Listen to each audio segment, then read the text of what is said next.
Hello, and welcome to my Let's Talk about the DSM-5.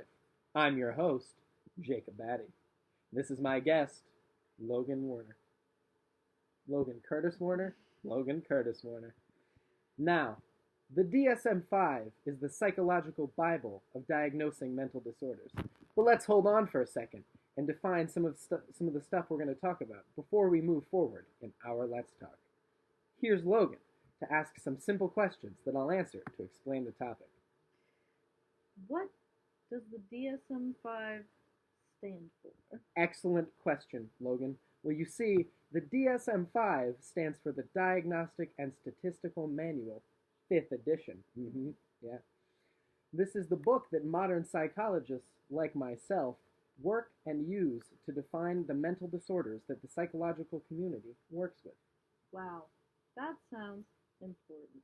It is important. Very important. So important, in fact, that the book has 5 editions, each more updated, if 5, than the last, with the cutting-edge psychological fact and diagnostic conditions. Without an updated DSM-5, the psychological community would be unable to figure out what conditions, such as depression or anxiety, mean what. The DSM-5 outlines all known psychological disorders.